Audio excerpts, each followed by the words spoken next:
So you've always been looking to achieve that buttery smooth B-roll that all your favourite YouTubers and content creators use in their videos, but you just can't get it as smooth.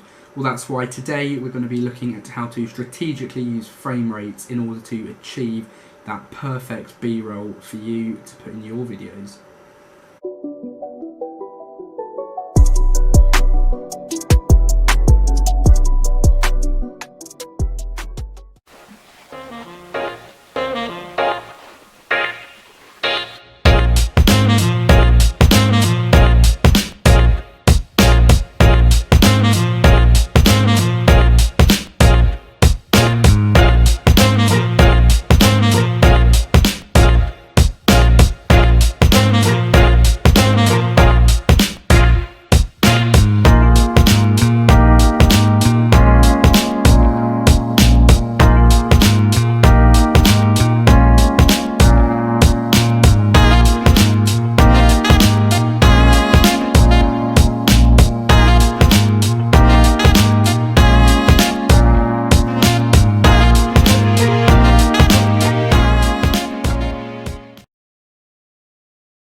Unanimously, most filmmakers have agreed that 24 frames per second or 24p is what looks most natural to the human eye.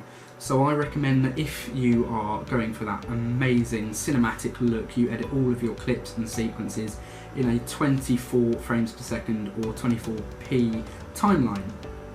Now just keep in mind that everything I am going to be talking about in this video is relative to a 24 frames per second timeline. So if you're going to shoot that cinematic footage and you want that slow motion, there are many different frame rates out there depending on what camera you're using or even from where you are in the world. Today we're going to be focusing on the three main frame rates that are available on most popular cameras from Canon, Panasonic and Nikon. Now if you shoot your footage in 30 frames per second, you can slow this down to 80% of your clip's original speed. You can work this out by 24 divided by 30, that equals 0.8, which becomes 80%. Now this will remove all the micro jitters and bumps from your handheld footage and won't slow it down too noticeably if you're still going for a relatively realistic timeline. Now the advantage of this is you can use a slower shutter speed, for example 1/60, which will look so much cleaner in low light. Now if you're shooting in 120 frames per second, you can slow this down to 20% of its original speed. This will be best for handheld footage, it's what I use for a lot of mine. It will smooth out any bumps or imperfections that you've got, and it looks very dramatic. It's used by lots of YouTubers for their cinematic sequences and B-roll. However, the only downside of this is you have to crank your shutter speed all the way up to 1/50th, which is not ideal for low light situations of any term.